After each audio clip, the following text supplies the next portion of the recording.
All right, everyone, settle in.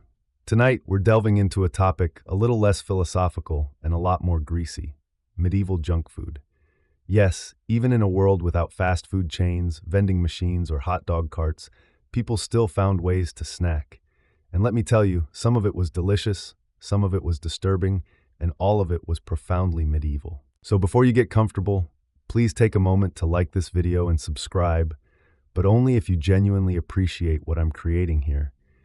And I'd love to know in the comments where you're listening from and what time it is for you. It's always genuinely fascinating to see our audience connecting from all corners of the globe. Now, go ahead and dim those lights. Perhaps switch on a fan for that gentle background hum, and let's smoothly transition into tonight's journey together. In a world where most snacks looked suspicious and often tasted worse, apple fritters were a rare triumph. Sweet, hot, and slightly dangerous, just like every good medieval decision. These golden disc-shaped treats were the closest thing to a medieval donut, albeit without the frosting and modern food safety standards. So what exactly went into a fritter back then? Apples, obviously, but not the shiny, polished supermarket kind. Imagine small, tart, knobbly fruits that grew behind the alehouse and may or may not have been discreetly acquired from a neighbor's tree. They were roughly chopped and tossed in a coarse batter of flour, eggs, and sometimes ale, because water was always a gamble, and ale simply made everything feel a little more cheerful. Then came the frying. Deep frying in the 1300s was a special kind of culinary drama. The oil, usually rendered pig fat, was reused until it was likely old enough to vote, adding a distinct flavor, a generous word for it. But the result was something hot, crispy, and oddly addictive. A fritter fresh out of the pan was a small moment of joy: crispy edges, a soft center, and a faint risk of third-degree burns.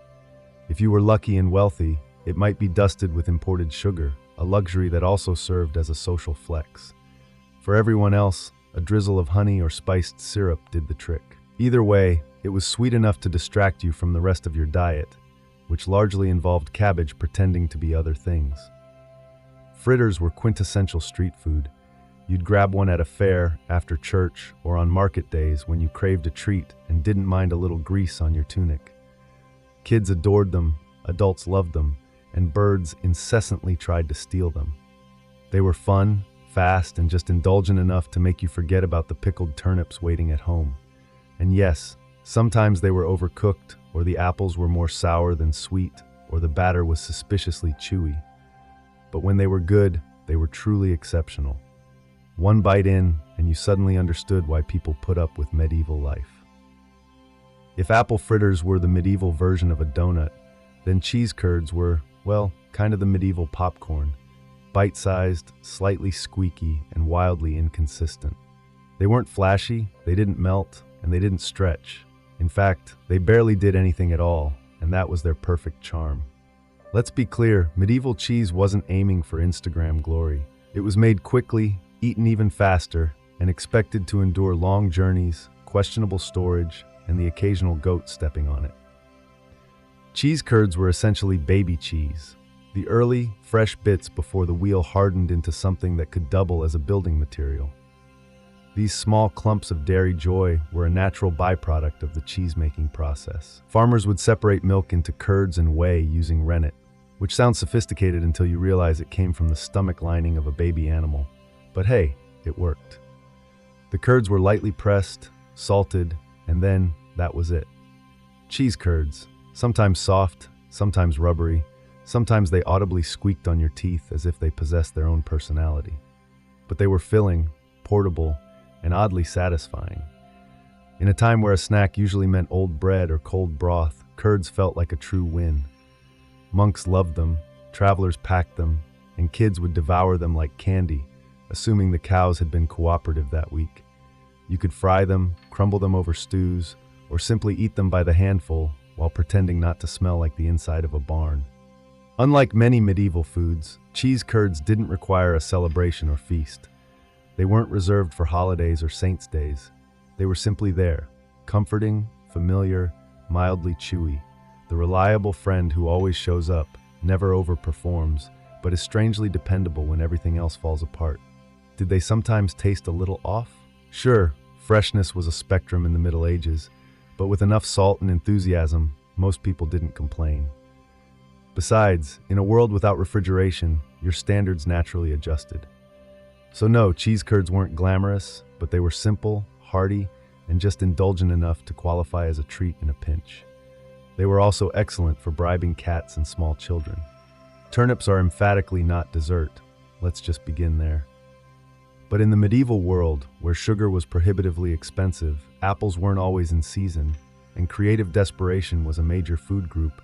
Someone, somewhere, looked at a turnip and thought, what if this were pie? And so the turnip pie was born. Now, to be fair, it wasn't always awful.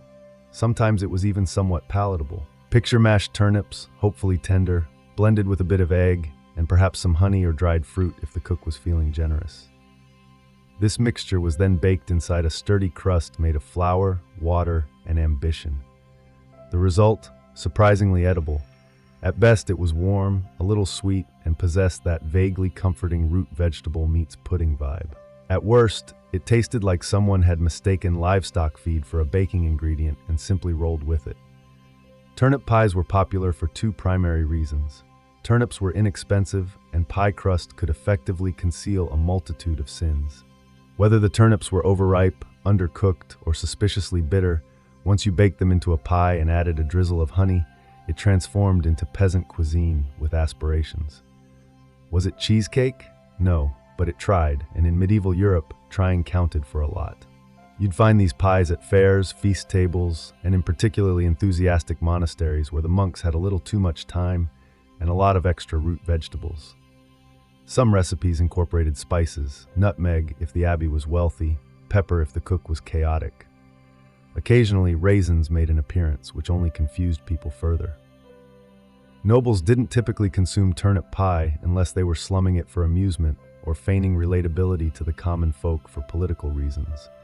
But for everyone else, it served as a form of dessert, or more accurately, an afterthought with pastry.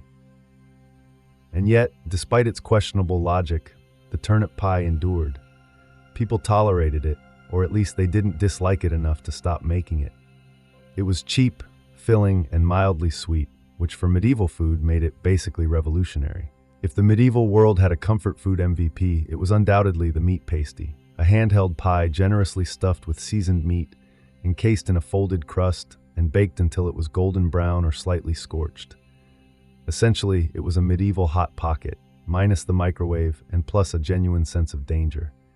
The true beauty of the pasty lay in its portability. You could consume it on the road, in the fields, or even while observing a public execution, whatever the day demanded. Wrapped in a thick pastry crust, it retained warmth for a considerable time and protected its contents from dirt, opportunistic rats, and the occasional peasant sneeze. But let's discuss that filling. Meat in this context was a remarkably flexible term. If you resided near a manor or a hunting estate, you might get pork, mutton, or venison, actual recognizable meat. If not, well, options expanded dramatically. Rabbit, pigeon, eel, hedgehog, anything that once possessed legs or slithered could be diced, seasoned, and cleverly hidden inside pastry with plausible deniability. Spices were often used to enhance flavor, or more realistically, to distract you from it. Pepper, sage, and garlic certainly helped, but they couldn't completely conceal the fact that the meat had been resting for a few days longer than it ideally should have. Still, in an era when refrigeration was a fantasy and lunch often consisted solely of bread and onions, a meaty pasty felt genuinely indulgent. There were even vegetarian versions, filled with root vegetables, leeks, or cheese, perfect for fasting days or the particularly devout. But make no mistake, the meat versions were the undisputed crowd pleasers. They were greasy, hot, and profoundly comforting. You didn't inquire about the specific contents, you simply ate it and hoped the cook had been in a good mood. And in case you're wondering, yes, people sometimes marked the crust with initials or symbols to claim ownership, especially among miners and laborers. In some regions, the crust was intentionally extra thick along one edge, allowing it to be held with dirty hands and then discarded to the spirits or, more realistically, to scavenging rats. So were they good? Often yes. Were they mysterious? Always. But that was part of their charm. You didn't eat a meat pasty to feel safe. You ate it because it tasted good, and you were prepared to accept the consequences. In a world where brushing your teeth meant rinsing with wine and hoping for the best, candied fennel seeds were the closest thing medieval folks had to breath mints. Tiny, sugary, and vaguely herbal, they were part treat, part digestive aid, and part dental hazard, all wrapped up in a single, oddly satisfying crunch. These small seeds were typically coated in a hard shell of sugar, which was no simple feat in the Middle Ages. Sugar had to be imported, boiled, meticulously beaten, and poured by hand, signifying that someone, somewhere, truly believed in the potential of these tiny snacks. They were especially popular in noble households, where guests might be offered a small dish of them after dinner to freshen the mouth and, perhaps, to distract from any lingering mutton between their molars. Flavor-wise, fennel seeds possessed a strong, licorice-like bite. You either loved them or politely swallowed them whole and nodded in gratitude. The sugar coating helped, but there was always that unmistakable herbal kick, the kind of sensation that made you feel both fancy and slightly confused. Candied seeds also served a practical purpose, aiding digestion. People believed fennel helped settle the stomach, especially after a heavy meal involving 3 types of bird and an alarming amount of mead. Think of them as the medieval version of chewing gum, crossed with antacids, but with a greater potential to chip a tooth. And yes, they were hard enough to crack your molar if you bit down too confidently.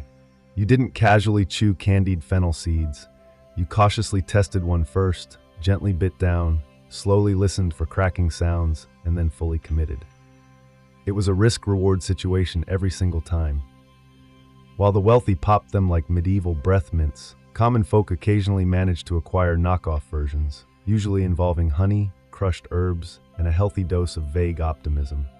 Not quite the same, but good enough to pretend. In the grand lineup of medieval junk food, candied fennel seeds were small but mighty. They didn't fill your belly, but they left a pleasant taste in your mouth and gave the illusion of refinement, even if you were covered in mud and still had goose grease on your tunic. If medieval desserts had a golden child, it was undoubtedly the honey cake, sweet, dense, and prone to sticking to everything except your expectations. Honey cakes were the result of bakers getting ambitious when sugar was still largely confined to castle treasuries. Honey was the sweetener of choice for the common people, assuming those people had bees, access to bees, or weren't afraid of climbing trees and getting stung in the face. These cakes were typically made with flour, water, and generous spoonfuls of honey, or at least what passed for spoonfuls in an era where spoons were mostly used to fight off siblings. The result? A firm, chewy slab that could either be a delightful snack or a makeshift doorstop, depending on how long it had been resting near the hearth. Spices were sometimes added if the household was feeling wealthy or showing off. Nutmeg, cloves, or cinnamon could give the honey cake a bit of flair, and by flair we mean the ability to cause an entire village to discuss your recipe for a week. Dried fruits were also occasionally tossed in, if they hadn't been stolen by local children or fermented into wine. Honey cakes were popular at feasts, festivals, and weddings, primarily because they could be prepared in advance, didn't spoil quickly, and could easily survive being dropped on the ground, stepped on, or even thrown at someone during a mild food fight. They were also used as gifts, bribes, and occasionally passive-aggressive statements like, "Here, I made this for you. It's sweet, unlike your personality." Structurally, they weren't what you'd call delicate. Many resembled compact bricks, requiring a sturdy knife and the quiet hope that no one was watching you struggle to slice them. Eating them was simpler. Just don't expect a fluffy bite. These cakes were built for medieval life, tough, durable, and coated in enough sticky honey to make your hands feel like you lost a battle with a beehive. But they were satisfying. They tasted of warmth and indulgence, like those rare moments you weren't chewing salted barley or chasing rats out of your cupboard. They were joy wrapped in sugar, with just enough chew to count as cardio. Fried fish skin cracklings, possibly the most unexpectedly delightful snack to emerge from a culture that also thought eel pie was a good idea. These crispy, salty little strips weren't glamorous, but they were efficient in terms of waste not, want not, especially when you're working with a fish that frankly smells like it's judging you. Let's be honest, No one intentionally set out to invent this. More likely, some thrifty cook was left staring at a pile of discarded fish skins and thought, what if we just fried it? A splash of hot fat later and history was made, or at least something vaguely edible was born. Fish skin was plentiful, especially in coastal towns or near rivers where herring, cod, or whatever had been pulled from the water was processed on site. The meat went into the stew pot, the heads went to the cat, and the skin was tossed into a pan of bubbling oil and sizzled into submission. The result was surprisingly addictive, a thin, crispy snack that crunched like a dried leaf but tasted like concentrated ocean. A pinch of salt elevated the experience, and a hint of garlic or herbs. Well, now you were flirting with culinary excellence. These cracklings weren't just tasty, they were practical, lightweight, non-perishable, and high in fat. Exactly what a medieval body craved after a day of hauling firewood or defending sheep from someone else's sheep. Soldiers packed them, sailors subsisted on them, and peasants sold them outside taverns for a few coins and the satisfaction of feeding drunk people something louder than their conversation. Did they sometimes still have scales? Yes. Did they occasionally curl into weird shapes that made you question your life choices? Also yes. But by medieval standards, they were downright elegant, crispy, flavorful, and unlikely to give you dysentery. The only real drawback was the smell. These things could announce their presence from 3 huts away. If you fried a batch indoors, your home would smell like Poseidon's laundry for a solid week, but you'd be forgiven because they tasted good. When life gave you stale bread and warm beer, you didn't cry. You made the most medieval snack imaginable. Bread soaked in ale, known variously as soups or trench toast. This humble creation was the original comfort food. Think French toast, but without the eggs, sugar, cinnamon, or joy. Here's how it worked. You took yesterday's bread, the kind that could double as building material, and dunked it into a bowl of ale. Not fancy craft ale with notes of citrus and a hoppy finish. No, this was flat, low-alcohol medieval ale, brewed in someone's smoky back room with the hygiene standards of a barn owl. The bread absorbed the ale like a sponge with trust issues. It softened, swelled, and transformed from a jawbreaker into something vaguely edible. Was it tasty? In the right light, with a good mood and low expectations, yes, kind of. It was warm, bready, and carried the gentle bitterness of fermented grain, which is to say it didn't actively offend the palate. This snack was especially popular with the working class. People who didn't have time for multiple courses or cutlery but still needed calories that wouldn't fight back. Bread soaked in ale was quick, hearty, and just messy enough to feel like a real break from your daily chores. Sometimes people added extras. A sprinkle of herbs, a bit of cheese, or a fried egg if the hen felt generous that morning. On feast days, you might even get soup soaked in spiced ale, which basically meant the cook found a nutmeg shaving somewhere and got inspired. And like many medieval dishes, this one had a dual purpose. Not only was it food, it was also a way to stretch ingredients. Bread too stale to chew? Just soak it. Ale starting to turn? Pour it on bread and pretend it's intentional. Waste was for amateurs. The only downside was its poor portability. Once soaked, the bread turned into a kind of sloshy porridge cube. Eat it quickly or risk ending up with a mushy sponge in your bowl and a 1,000-year-old food metaphor for disappointment. Still, for a chilly evening by the fire, nothing beat a slice of ale bread mush and a moment of peace. If you've ever looked at a slice of bread and thought, this would be better submerged in alcohol, congratulations. You and the medieval upper class have something in common. Sops and wine were one of the more refined, red, bizarrely specific snacks of the Middle Ages. A dessert, technically, or perhaps more of an experience. The concept was simple. Take bread, ideally toasted or at least not completely stale, and dunk it generously in wine.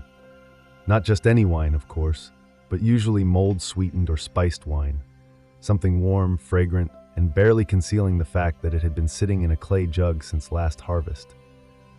Once the bread was sufficiently drenched, it was served as a soft, spoonable delicacy. Nobles called it elegant. Everyone else quietly wondered if the cook had simply run out of ideas. This was not finger food. It was the kind of dish you ate with a spoon, very slowly, while pretending to be interested in lute music. It appeared at banquets, late-night feasts, and those awkward dinners where no one wanted to discuss politics. So instead, they passed around soggy toast in a goblet. When prepared well, sops and wine were warm, comforting, and mildly intoxicating, a gentle end to a heavy meal. The wine added richness, the bread provided texture, and the spices made you feel like you were part of something fancier than it truly was. When done poorly, it was simply wet bread in a bowl, and no amount of cinnamon could mask the feeling that you were chewing on a medieval mistake. Sometimes dried fruits or nuts were added for flair, sometimes cheese, and occasionally even a whole egg, at which point it ceased being a snack and became a culinary guessing game. Peasants created their own versions, usually using cheap vinegar or ale instead of wine. It wasn't dessert, it was dinner, or breakfast, or whatever you could call a meal that left you both full and confused. Still, sops and wine had staying power. They were warm, they were filling, and they offered medieval people a taste of indulgence, even if it did taste like a sponge soaked in mold and regret. In the Middle Ages, dried fruit was a prized treat, sugary, exotic, and shelf-stable enough to survive an entire crusade. But let's be clear, this wasn't your modern trail mix with charming, resealable packaging. Medieval dried fruit had one primary job: to last. Taste was optional, texture aggressively chewy, and dental damage practically a guarantee. Let's start with the basics. You had your usual suspects: raisins, figs, dates, and if you were truly fancy, imported prunes. These were fruits that had been sun-dried, smoked, dehydrated, or in some cases simply forgotten on a windowsill until they no longer qualified as moist. They were wrinkled, tough, and alarmingly dense, kind of like an edible time capsule from the last harvest. The upside? Dried fruit was sweet, incredibly sweet. Concentrated sugars transformed these shriveled little things into medieval candy. Nobles loved them, monks hoarded them, and children treated them like rare loot from the kitchen.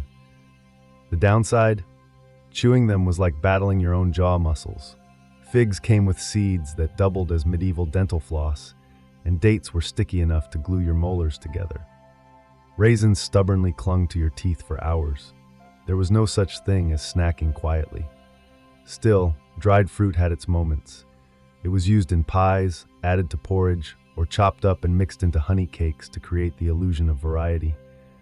Wealthy folks might wrap them in pastry, drizzle them with rose water, or soak them in wine as if trying to impress a guest from Florence. For commoners, getting your hands on dried fruit was a special occasion, usually a holiday, a wedding, or that one day a year someone remembered you existed. When that happened, you'd consume it slowly, respectfully, possibly while hiding in the barn so you wouldn't have to share. Storage was easy. Dried fruit didn't spoil quickly and was often kept in small cloth sacks or clay pots. It hardened over time, yes, but that just transformed it into a longer-lasting snack or possibly a projectile if you were creative and had younger siblings. In short, dried fruit was sweet, luxurious, and faintly dangerous. It stuck with you, sometimes literally. You wake up hungry, craving something hearty, something fried, something that might just bite back.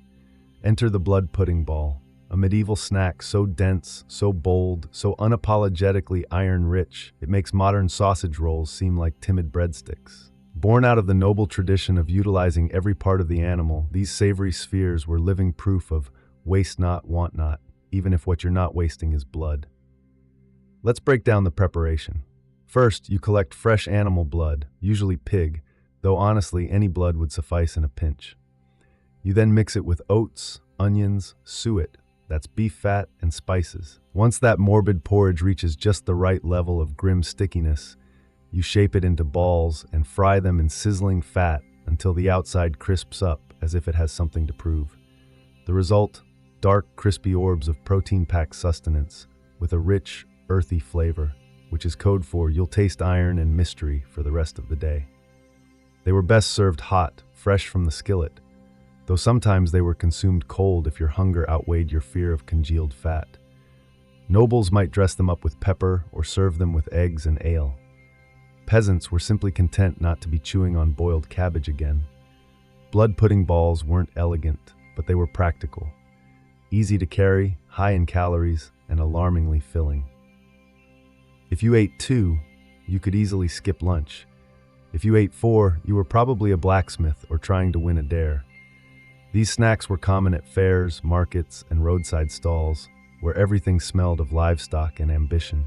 They were especially popular in colder months because what truly warms the soul like fried coagulation. Of course, blood pudding balls weren't for everyone. Some folks didn't appreciate the texture, others didn't quite embrace the concept. But in a world where survival came first and flavor ranked somewhere around 12th, these meaty little morsels earned their rightful place in the medieval junk food hall of fame. Forget everything you know about pancakes. These weren't fluffy stacks with maple syrup and whipped cream. Medieval pancakes were thinner, tougher, and cooked in enough lard to make your arteries consider early retirement. But they got the job done. And in a world where your other breakfast option was thin soup that was perpetually sad about its existence, they were kind of a treat. Made from a humble mix of flour, eggs, and water or ale, these pancakes were poured onto a sizzling iron griddle, generously coated in bubbling pig fat. No non-stick pans, no portion control. You simply ladled and hoped for the best. The result? A flat, uneven circle with crispy browned edges and a slightly chewy center. The kind of pancake that could survive a horseback ride and still be mostly edible upon your arrival. Sometimes it was a little burnt, sometimes a little raw, sometimes charmingly both. Flavor depended entirely on what you had. A splash of ale added a nice tang, a spoonful of honey was luxurious, a sprinkle of herbs or onions adventurous. But most of the time it was just pancake and grease, served hot and inhaled as if you'd just outrun a tax collector. These pancakes were democratic. Everyone ate them. Peasants, nobles, monks, merchants. Some layered them with cheese, some dunked them in broth, and others simply rolled them up and called it a day. You could eat them sweet, savory, or scorched beyond recognition. And if you had leftovers, you could stack them up and pretend they were cake or even armor. They were especially popular during Lent and other fasting days when meat was off limits. Pancakes became a convenient loophole, fried, filling, and somehow both humble and indulgent. Plus, they made excellent vessels for disguising other ingredients that had no business being in your mouth. And while they might not have been beautiful, medieval pancakes possessed remarkable staying power. They didn't require praise. They just needed a hot pan and a willing stomach. Somewhere between a snack and a sacrament, we find the medieval wafer, a thin, crisp, suspiciously light biscuit that delicately danced the line between dessert and a serious dental challenge. Wafers were ubiquitous, sold outside churches, at bustling village fairs, in the hands of monks, and occasionally floating in your soup like a flat holy crouton. Let's clarify, we're not talking about chocolate-dipped, cream-filled delights. Medieval wafers were made of flour, water, eggs, and not much else. If you were feeling fancy, you could add a dash of honey or rose water, but most stuck to the basics. Thin batter was poured onto hot metal wafer irons, then pressed between two scorching plates, much like a medieval panini press. The result? Something that looked like it belonged in a communion ceremony and tasted like crispy paper with aspirations. Wafers gained popularity because they were portable, quick to make, and best of all, could be sold in massive quantities for a tidy profit. Vendors would set up outside churches on feast days, waving stacks of warm wafers at the faithful as they exited Mass. Buy now, sin later wasn't the slogan, but it captured the general vibe. They were often shaped with religious symbols, floral patterns, or the vague imprint of a saint's face, depending on the iron mold and how tired the baker was. These designs didn't enhance the flavor, but they did give you something to thoughtfully stare at while chewing and pretending you weren't disappointed. Structurally, wafers were delicate. They cracked if you looked at them wrong and shattered if you tried to break them cleanly. Storing them was a challenge, transporting them even more so, which made eating them outdoors a high-stakes affair involving crumbs, wind, and regret. Still, they were beloved, light, crispy, and vaguely celebratory. Wafers were the medieval equivalent of treating yourself without completely wrecking your digestion or your wallet. For nobles, they came stacked with fruit or layered with soft cheese. For everyone else, they were sold by the dozen in street stalls and eaten immediately before they disintegrated into edible confetti. Suck it. Even the name sounds sticky. This medieval treat was essentially fruit that had been boiled into submission, drowned in syrup, and sealed in a jar like a sweet little hostage. Think candied oranges, dates, or ginger coated in enough sugar to make your teeth tingle and your conscience whisper, "You shouldn't be eating this." But you did, because it was delicious, probably imported, and also, you didn't have much else. Sucket wasn't for the everyday peasant chewing his seventh onion of the week. No, this was elite-tier snacking, the kind of indulgence served in noble halls or gifted by the wealthy to convey, "I like you, but not enough to give you land." Sugar was expensive, and fresh fruits weren't always in season, so sucket was reserved for special occasions like weddings or royal visits, or perhaps a random Wednesday if you were outrageously rich and completely out of control. The preparation process was ambitious. First, you'd boil the fruit in syrup, maybe honey, maybe refined sugar if your spice merchant owed you a favor. Then you'd drain it, allow it to dry a bit, and repeat the process several times, because once simply wasn't enough. You weren't just preserving fruit, you were declaring war on moisture itself. Eventually, the result was a glossy, jewel-toned bite of candy. Chewy, intensely flavorful, and so sweet it could probably be weaponized in large enough doses. Some versions were soft and syrupy, served in ornate glass jars. Others were dry, rolled in extra sugar, and handed out as dainty little cubes of medieval hypoglycemia. But make no mistake, sucket came with status. It signified you had access to sugar, extensive trade routes, and at least one servant dedicated solely to stirring things that stubbornly refused to be stirred. Sucket trays were passed around after banquets like edible gold coins. Guests took one piece, smiled graciously, and immediately regretted not discreetly grabbing three. As for commoners, they watched from the kitchen and perhaps licked a spoon if no one was looking. So, was it worth it? Honestly, yes. Sucket was one of the few medieval snacks that genuinely felt like dessert. It was rich, refined, and just extravagant enough to compensate for the fact that dinner had included boiled something. Ah, fried eel, the grand finale of medieval junk food.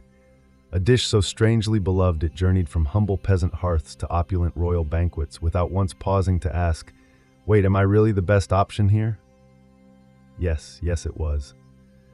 Eel was ubiquitous in medieval Europe. Rivers and streams practically writhed with them, and they were easy to catch, inexpensive to cook, and when fried, surprisingly crispy. Slippery when raw, bonier than expected, and shaped like the villain in a fish-themed horror story, eel was nevertheless consumed by the bucket load. Why? Because it was tasty, and more importantly, it wasn't turnips.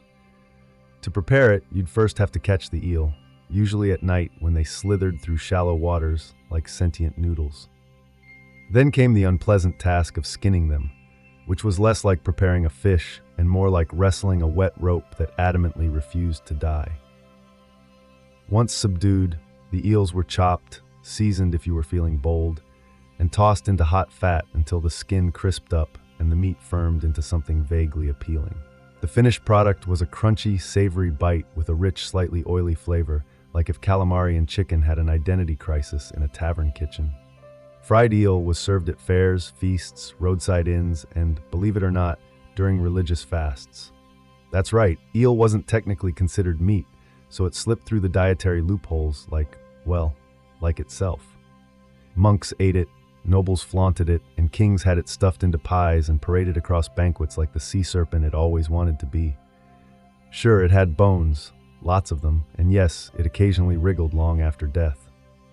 But if you could get past that, and the haunting feeling that you were consuming a villain from a cautionary folktale, fried eel was genuinely delicious. Crispy skin, tender inside, and just greasy enough to make you feel like you were living a little too dangerously for a Wednesday afternoon.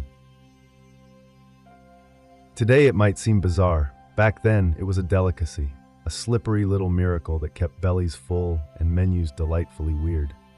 In the ancient world, Mesopotamia stood at the crossroads of mystery and mythology, and nowhere was this more evident than in how they viewed dreams. To the Sumerians, Akkadians, Assyrians, and Babylonians, a dream wasn't just a private, meaningless experience. It was a divine telegram, a supernatural email sent directly from the gods to the subconscious. And ignoring it, that was akin to leaving a message from Enlil unread, dangerous. By around 2500 BCE, Mesopotamians had developed a full-blown system of dream interpretation, meticulously recorded on clay tablets in cuneiform script. These weren't bedtime novelties. They were actively used in statecraft, medicine, and religious rituals. Kings would delay wars if a troubling dream suggested bad omens. Farmers wouldn't plant crops if they saw a goat fly across the sky in their sleep. The world, they believed, was constantly communicating, and it was your profound responsibility to listen with your eyes closed. Professional dream interpreters, called Baru priests, were the ancient equivalent of Freudian analysts, minus the couch. They were rigorously trained in extensive libraries of omen texts, like the Ishkar Zachiku, an elaborate dream manual that categorized dreams and their meanings in sometimes absurd but eerily precise ways. Dreaming of eating dates? A good omen. Dreaming of your teeth falling out? Expect death in the family. Dreaming of sex with a goddess? Well, congratulations, you're either divinely favored or cursed with arrogance. These dream books didn't claim to guess meanings. They presented cause and effect as if dreams were equations. A equals B. See a snake? Expect betrayal. Fall from a rooftop? A lawsuit is coming. The world of dreams was logical, but it operated on divine logic, which was far stranger than human reason. But the Mesopotamians didn't stop at interpretation. They also practiced dream incubation. If a ruler wanted guidance from the gods, he might sleep in a temple under special circumstances, undergoing fasting, cleansing rituals, perhaps offering a few incense offerings, and patiently waiting for a revelatory dream. The idea was that certain environments made the divine connection stronger, clearer, and less prone to nightmares about drunk goats. For Mesopotamians, the dream world was not a mystery to solve. It was a realm to navigate with caution, reverence, and the aid of a very large clay tablet library. They believed the gods were always speaking. You just had to be asleep to hear them. In ancient Egypt, dreams weren't merely nightly occurrences. They were considered sacred texts in motion. The Egyptians believed that dreams were direct messages from the gods, revered ancestors, or even from one's own Ka, the spiritual double of a person. Every dream, whether good or bad, carried intent. It could warn, bless, instruct, or terrify. By the time of the New Kingdom, circa 1550 to 1070 BCE, the Egyptians had begun meticulously recording their interpretations in what would become some of history's earliest dream manuals. One of the most famous examples is the Ramesside Dream Book, written on papyrus and discovered in the village of Deir el-Medina. This wasn't light reading. It's essentially a divine diagnostic tool, listing hundreds of dreams and interpreting each based on whether the outcome would be favorable or disastrous. The logic, however, was not always intuitive. For example, if a man saw himself eating crocodile flesh in a dream, it was interpreted to mean he would become a high official. Strange, yes, but in Egyptian cosmology, the crocodile was tied to the god Sobek, who embodied strength and power. Eating crocodile meant absorbing divine traits. That's a promotion-worthy omen. Each entry in the dream book began with the phrase, "If a man sees himself," followed by a symbolic scenario. These weren't general guesses. They were drawn from centuries of ritual knowledge, personal visions, and temple tradition. And the interpretations were often binary, marked as good or bad in red and black ink. If your dream was classified as bad, it was time to light some incense and beg a priest to intervene. Priests in temple complexes, especially those serving healing deities like Serapis or Thoth, sometimes offered services in dream incubation, where supplicants would sleep in the temple and await guidance or healing through visions. The idea was to open a divine channel through purification, prayer, and controlled sleep. This wasn't mere superstition. It was healthcare, divination, and theology rolled into one night's rest. Dreams also influenced magic and medicine. Amulets might be prescribed to ward off recurring nightmares, and specific rituals could be performed to erase a dream, much like you'd erase a curse. For the ancient Egyptians, the sleeping mind was not idle. It was a stage where gods, demons, and the spirits of the dead could appear and offer glimpses into hidden truths, provided you had the wisdom and a priest to decode them. In the ancient Greek world, dreams were more than divine whispers. They were clinical appointments with the gods. Central to this belief was the practice of incubation, a ritual where individuals would sleep inside a temple in hopes of receiving a healing vision. and no deity was more closely tied to this practice than Asclepius, the god of medicine. At temples known as Asclepians, which dotted the Greek world from Epidaurus to Pergamon, the sick, the hopeful, and the desperate came seeking cures. But instead of pills or potions, they were prescribed sleep, sacred, intentional, and performed under specific spiritual conditions. Before entering the temple's sleeping quarters, or abaton, a person would undergo purification, bathing, fasting, and sometimes sacrificing an animal. Only after these rituals could they lie down on a stone bed and wait for the god to appear in a dream. The results, according to inscriptions and ancient testimonies, were often remarkable. Some patients dreamed of Asclepius touching them with his staff, or of snakes, his sacred animal, slithering over their bodies. They would awaken healed, or at least believe they had received divine instructions on what to do next. Whether these dreams were real, psychosomatic, or placebo-driven, the effects were profound.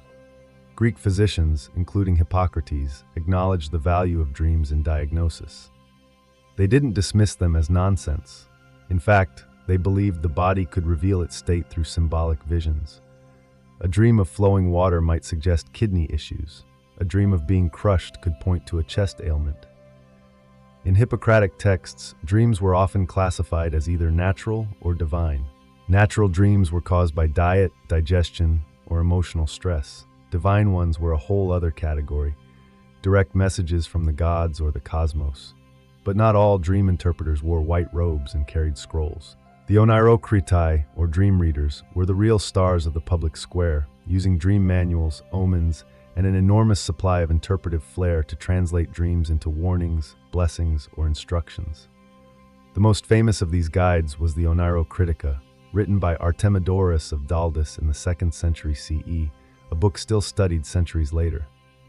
In Greece, the dream wasn't just a nighttime experience. It was a profound bridge between mortal and divine, body and soul, illness and healing. And if you were lucky, you'd wake up with a cure and maybe a snake curled at your feet. Throughout the ancient world, one category of dream carried more weight than all others: the prophetic dream. These weren't just messages, they were warnings, revelations, or calls to action.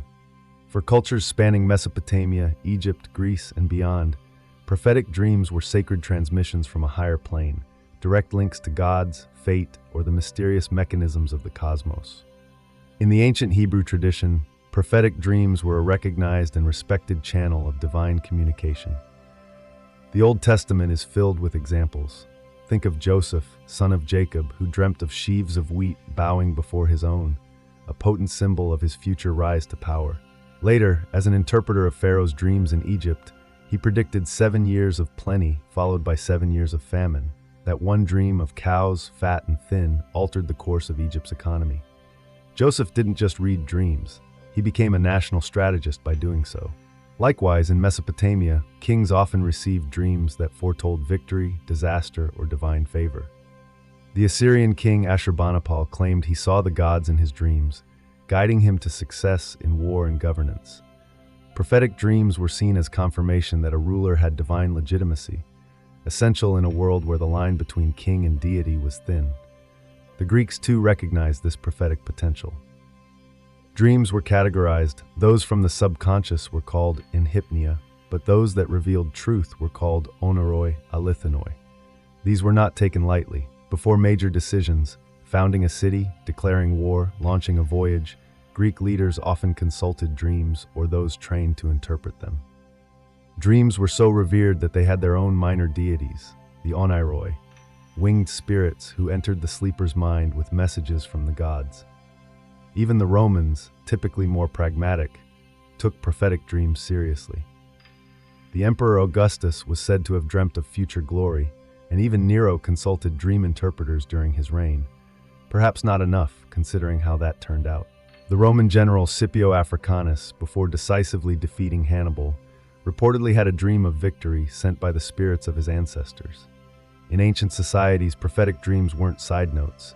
They were tools of power, instruments of policy, and evidence of divine selection. The fate of nations, the health of empires, and the rise of legends often began with something as simple as a whispered vision in the dark.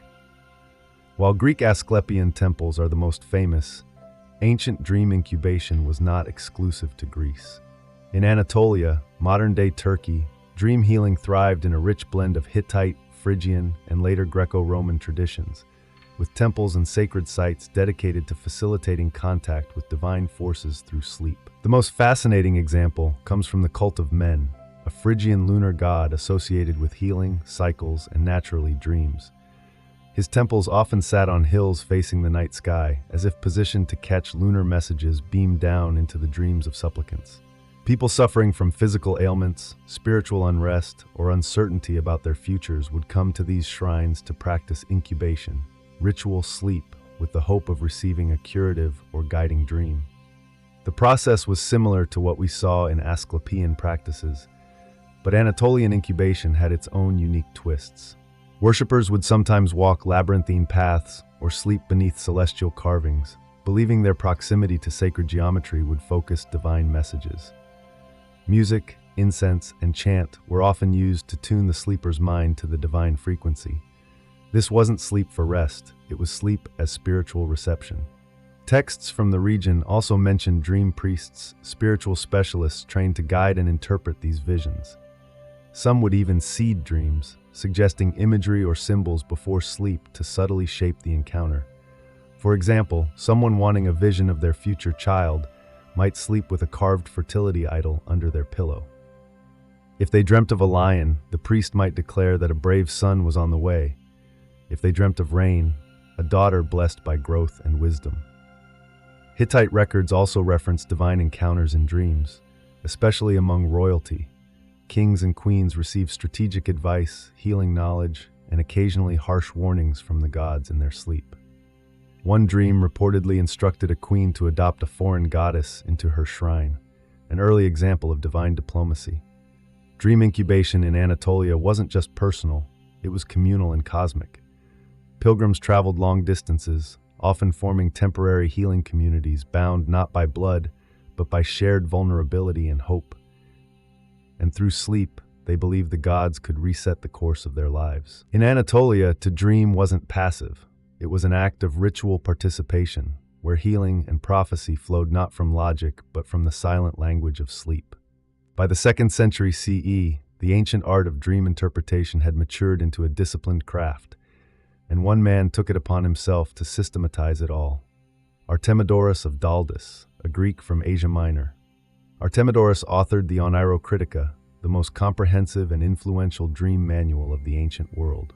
And unlike mystical scribes who veiled everything in divine mystery, Artemidorus approached dreams with the methodical precision of a scholar and the keen curiosity of a streetwise psychologist. The Oneirocritica wasn't some mystical pamphlet. It was a 5-book tome written in clear Greek, filled with thousands of dream scenarios and their meanings, meticulously culled from personal interviews, temple records, and public performances. Artemidorus claimed he spent decades collecting dream accounts from people of all walks of life: sailors, merchants, prostitutes, soldiers. His logic was clear: if you want to understand the soul of a culture, listen to its dreams. He organized dreams into various categories: actions, animals, professions, bodily functions, and even types of relationships. Dreaming of flying? That could suggest freedom or arrogance. Dreaming of being naked in public? Depending on your social class, it might mean shame or future power. Dreaming of teeth falling out? That signified a loss, usually of relatives, that one seems to have stuck through the centuries. But what truly makes Artemidorus unique is that he emphasized context. Unlike earlier dream books, which often provided static meanings, Artemidorus stressed the critical importance of the dreamer's status, gender, occupation, and current life circumstances. A wealthy man dreaming of a shipwreck signified business troubles. A poor man dreaming of the same thing might find new fortune. Interpretation wasn't one size fits all. It was tailored, almost like early psychotherapy. Artemidorus also tackled symbolism head-on. He understood that dreams utilized metaphor and irony. A dream of dying didn't literally mean death. It could signify renewal. A dream of sex didn't always refer to carnal desire. It might signal dominance, power struggles, or guilt. His interpretations navigated a strange line between deeply logical and incredibly bizarre. The Oneirocritica wasn't just a curiosity. It was widely used for centuries across the Roman Empire and Byzantine world, influencing medieval dream interpreters and being translated into Arabic, thereby keeping the flame alive long after classical temples fell. With Artemidorus, the dream transformed into a text to be studied, decoded not just for prophecy, but for profound insight. He may not have believed dreams came directly from gods, but he certainly believed they originated from somewhere deep, strange, and undeniably worth exploring. Not all dreams in the ancient world were considered gifts from the gods. Some were terrifying visions from the depths, dark, haunting experiences believed to originate from restless spirits, demonic forces, or even the underworld itself. These weren't viewed as mere bad nights of sleep. They were grave warnings, divine punishments, or ominous omens of things to come. The Babylonians were among the first to clearly differentiate between dreams of divine origin and those that stemmed from malevolent forces. If a dream caused pervasive fear, illness, or profound distress, it was considered polluted, and a priest would be immediately summoned to perform apotropaic rituals, cleansing spells, protective offerings, or symbolic actions specifically designed to neutralize the dream's ill effect. For example, if someone dreamed of being chased by a demon, the interpreter might recommend sleeping with a protective amulet under the pillow or burning cedarwood incense to ward off evil spirits. The Egyptians also possessed a well-developed system of nightmare prevention. Certain dreams were believed to be caused by malicious entities, including the spirits of the dead. Amulets bearing the Eye of Horus, or images of Bez, the dwarf god who protected households from dark forces, were worn to guard against these attacks. Some people even recited dream erasing spells upon waking, treating the nightmare as a contagious curse that had to be verbally negated before it could manifest in the physical world. In Greek thought, nightmares often signified a message not from the Olympians, but from chthonic deities, gods of the earth and the underworld. Hades, Persephone, and even the terrifying Erinyes, Furies, could appear in dreams to express divine displeasure or signal a crime that remained unpunished. Dreamers who ignored these potent warnings did so at their peril. The philosopher Plato, in the Republic, even described the dream as a battleground between reason and appetite, where the lower parts of the soul ran wild. For him, the nightmare was not just a spiritual warning, but a psychological one, an indication that your inner self was out of balance. Even the Romans, pragmatic as ever, feared dreams of certain animals like owls, snakes, or wolves as signs of impending death, betrayal, or war. They believed the dead could visit the living through dreams, sometimes to warn, sometimes to accuse. In every ancient culture, nightmares were more than just bad dreams. They were seen as cosmic red flags, powerful reminders that the seen and unseen worlds were always intricately connected, and that even in sleep there was no true escape from fate. In the ancient world, dreams weren't just spiritual, they were significant political assets. Rulers, priests, generals, and prophets often weaponized dreams to justify crucial decisions, sway public opinion, or consolidate their authority. When the gods spoke in sleep, those in power were quick to declare, "They spoke to me." Take Alexander the Great, for instance. Before he conquered Egypt, he reportedly dreamed of the god Ammon welcoming him as a son. Upon his arrival at the Siwa oasis, the local oracle confirmed the dream, officially declaring Alexander a divine offspring. Whether the dream was genuine or strategically staged, it didn't matter. The message solidified his rule and painted him as more than mortal, a living god in the eyes of his troops and subjects. Dreams were especially useful during political transitions or uncertain times. In ancient Rome, Augustus claimed to have dreamed of a great victory at Actium, which he subsequently won against Mark Antony and Cleopatra. Afterward, this dream was immortalized in literature and on coins, transforming it into a sacred national narrative. Later emperors followed suit. If the gods supported your dream, who dared oppose your actions? Priests and oracles often played into this, with dream interpretation becoming a theological tool, especially when it aligned perfectly with the interests of a ruler or temple elite. Suppose a rebellious governor dreamt of disaster. The priest might interpret it as divine punishment for challenging imperial authority. On the flip side, dreams of fruitfulness and victory, when interpreted correctly, could embolden leaders to launch new campaigns, raise taxes, or enact significant reforms. This wasn't limited to men. Queen Hatshepsut of Egypt claimed in temple inscriptions that her very birth was foretold in a dream by the god Amun, who appeared to her mother and prophesied her divine rulership. By framing her reign as destined in dreams, she profoundly strengthened her legitimacy on a male-dominated throne. Prophets in the Hebrew Bible also utilized dreams to challenge kings. Daniel, for instance, interpreted Nebuchadnezzar's dream of a great statue, precisely forecasting the rise and fall of empires. It wasn't just dream reading, it was geopolitics wrapped in allegory. In every ancient civilization, dreams allowed leaders to proclaim, "This is not just my will, it is the will of heaven." Whether divine revelation or calculated propaganda, dreams were a powerful currency, transforming the subconscious into statecraft, one compelling vision at a time. Though the ancient temples have crumbled and the priests of dream now sleep beneath layers of dust, the profound legacy of ancient dream interpretation lives on, subtly whispering through time, science, and psychology. Much of what we believe today about dreams, our enduring fascination with symbolism, recurring motifs, and even the nature of nightmares, has deep roots in ancient frameworks that diligently tried to make sense of the sleeping mind.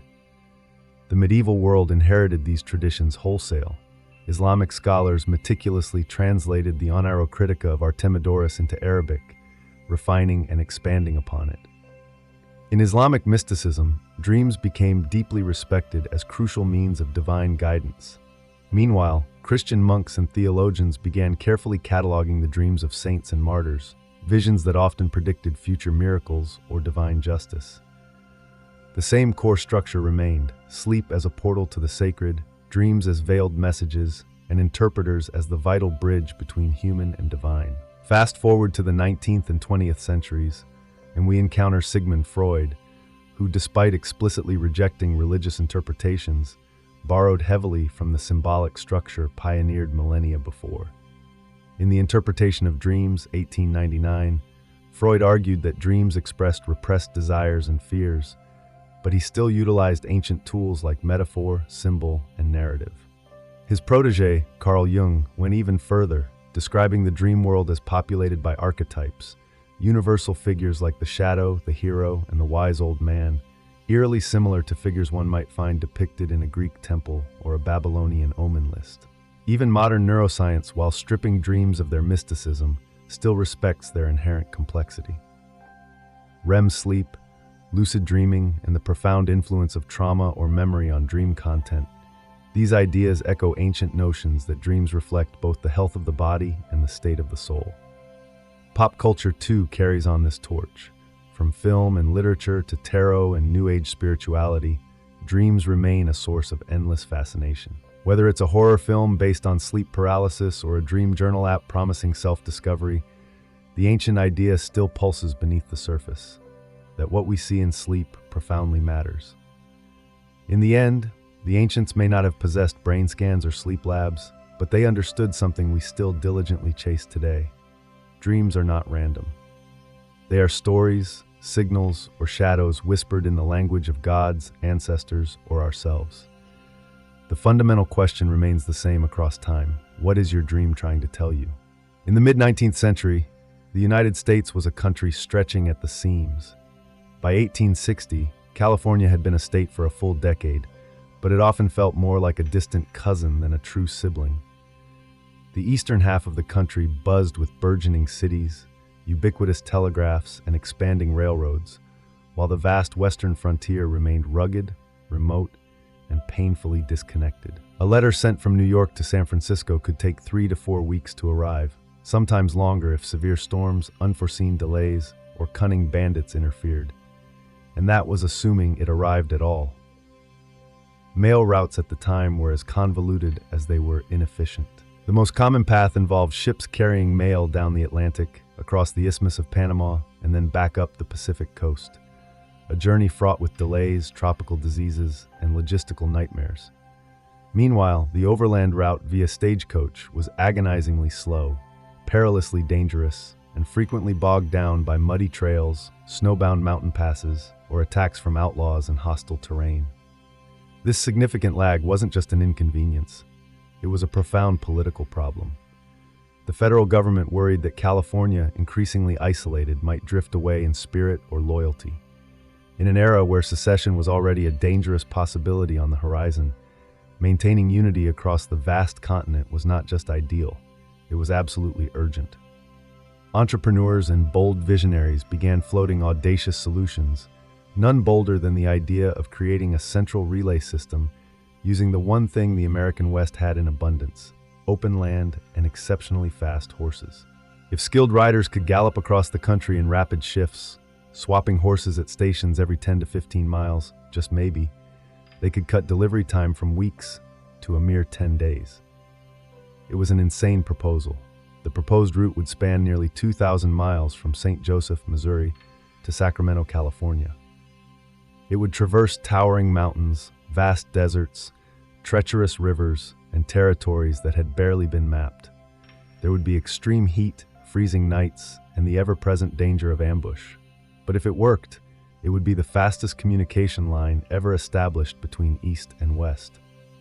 The problem was clear. America was expanding faster than its infrastructure could keep pace. And so, with a mixture of desperation, ambition, and pure frontier daring, a solution galloped into history, one saddlebag at a time. The Pony Express was about to be born. The Pony Express didn't just spontaneously materialize out of the dust. It was the audacious brainchild of three ambitious businessmen from the prominent freight and stagecoach firm Russell, Majors, and Waddell, based in Missouri.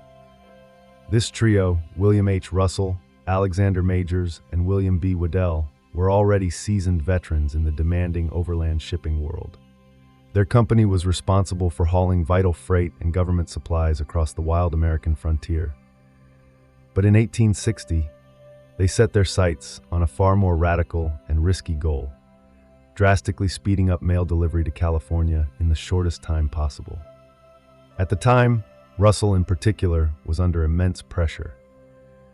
His reputation was on the line due to recent financial scandals and a string of failed ventures.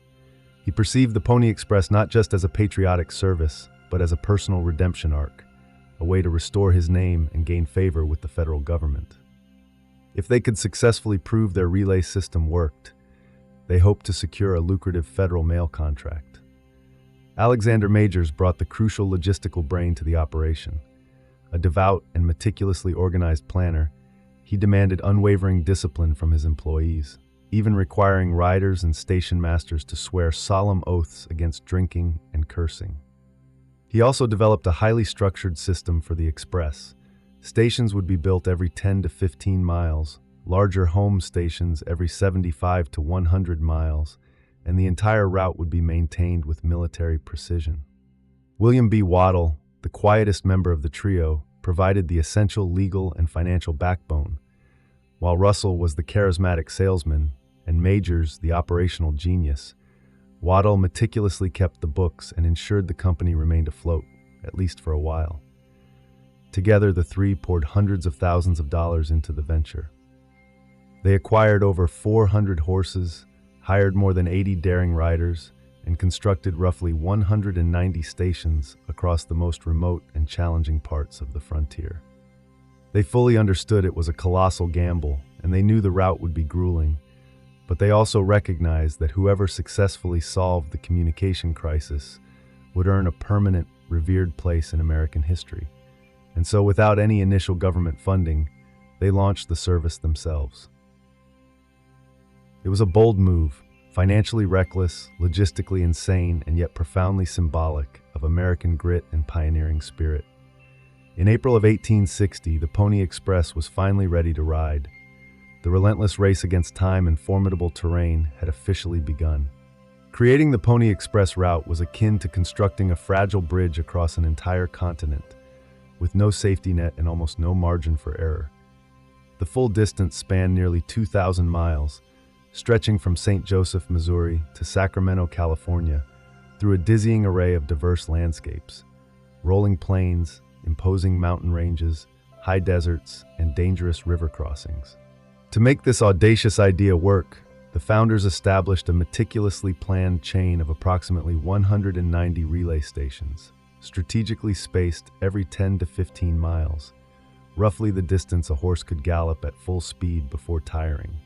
Every 75 to 100 miles, a larger home station provided much-needed rest and shelter for the riders, where they could sleep, eat, and hand off the precious mail to a fresh rider. But the true backbone of the express was the horses themselves, more than 400 in total. They were chosen not for looks or stature, but for sheer speed and unyielding stamina. In the east, fleet-footed thoroughbreds dominated the prairie, while in the rugged west, compact and hardy Mustangs carried the mail across the mountains and desert. These were the Ferraris of the frontier. Riders would gallop at full speed, often jumping off mid-stride and leaping onto a fresh mount in a matter of mere seconds. Each station had to be manned, adequately stocked, and securely fortified. Some were little more than sod huts or crude wooden shacks, while others were fortified structures surrounded by barbed fencing and guarded by vigilant station keepers armed with rifles. Essential supplies, water, feed, and food had to be transported in advance, which meant months of meticulous preparation, all conducted in some of the most remote and inhospitable land in America. Weather posed one of the biggest threats. Riders would endure savage blizzards in the Sierra Nevada, blistering heat across the Nevada desert, and sudden torrential thunderstorms that could flood river crossings or transform dirt paths into impassable muck. Slipping off a horse in freezing conditions could lead to deadly hypothermia. One wrong move in a swollen river could result in drowning, and many riders came perilously close. Then there were the dangerous animals. Packs of wolves sometimes relentlessly chased riders at night, rattlesnakes coiled venomously in trailside brush, and mountain lions stalked the high passes. But even more perilous than wildlife were the cunning bandits and bushwhackers who knew that a rider's mochila contained valuable letters, some even laced with gold dust or money orders. Although the riders carried revolvers, they were often outnumbered, and stopping meant risking both their life and the mission.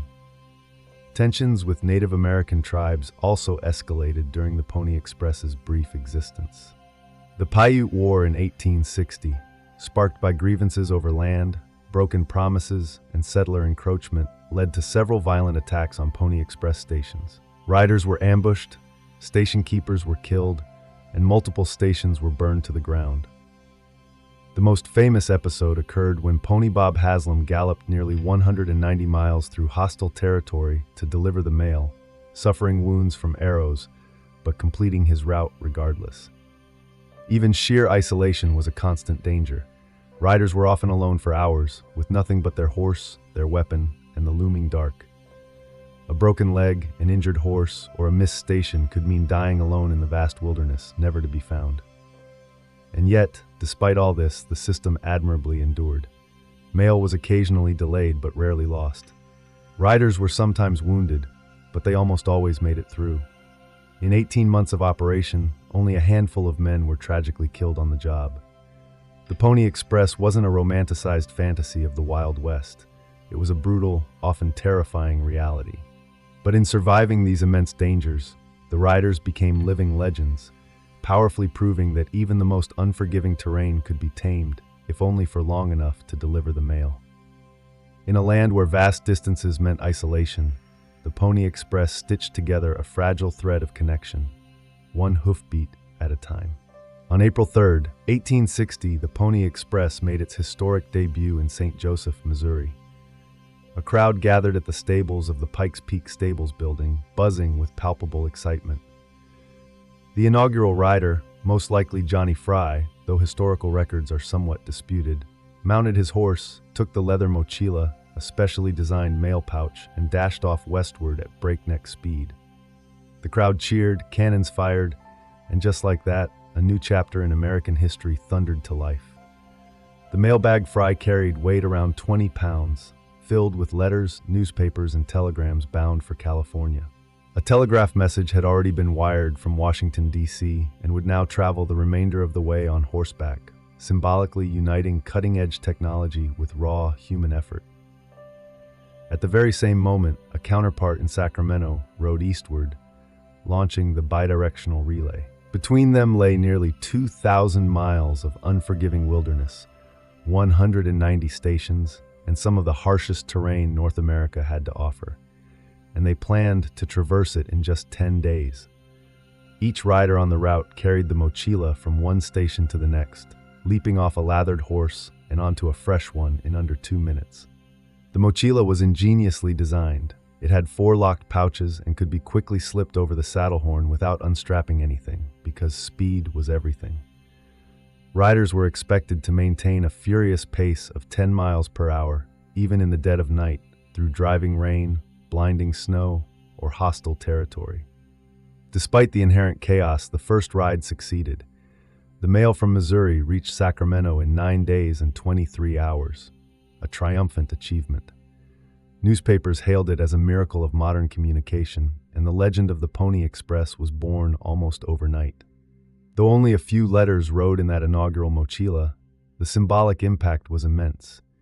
It wasn't just about efficiently getting mail from point A to B, it was about possibility, about powerfully proving that this wild, fractured continent could be connected, that man and horse could outpace isolation. For the riders, it was the beginning of a dangerous, thrilling chapter. For the nation, it was a taste of something new, instantaneous communication, faster than anyone thought possible. The West had just gotten a little smaller. The true lifeblood of the Pony Express wasn't the horses, the stations, or even the mochila. It was the riders. A daring band of wiry daredevils who defied treacherous weather, unforgiving wilderness, and even war to deliver the mail. They weren't just couriers, they were living legends in the making. The typical Pony Express rider was no older than 18, often closer to 16. They were light, usually under 125 pounds, so as not to unduly weigh down the horses because speed and endurance were paramount. The now famous recruitment ads allegedly read, "Wanted, young, skinny, wiry fellows, not over 18.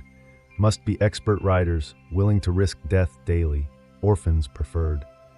While the exact wording is likely apocryphal, the spirit behind it was absolutely real. These young men rode 75 to 100 miles per shift, changing horses at every station but never resting until they'd passed the mochila to the next rider.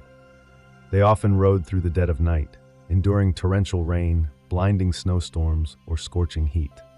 They carried revolvers and rifles, but against bandits or hostile attacks, their best defense was sheer speed. Many of them traveled alone, often unarmed, relying entirely on their ability to outrun trouble. Some riders became genuine folk heroes. Pony Bob Haslam once rode an astonishing 380 miles in under 2 days to deliver mail during a violent Paiute uprising, despite being wounded by arrows, but completing his route regardless. William Buffalo Bill Cody, who would later become a famous Wild West showman, claimed to have ridden for the Express at age 15, though historians debate the accuracy of that particular tale. Regardless, the reality of their existence was already dramatic enough. Riders had to navigate the treacherous Rocky Mountains, cross the vast Great Basin Desert, and brave territories where the slightest mistake could mean freezing, drowning, or vanishing without a trace.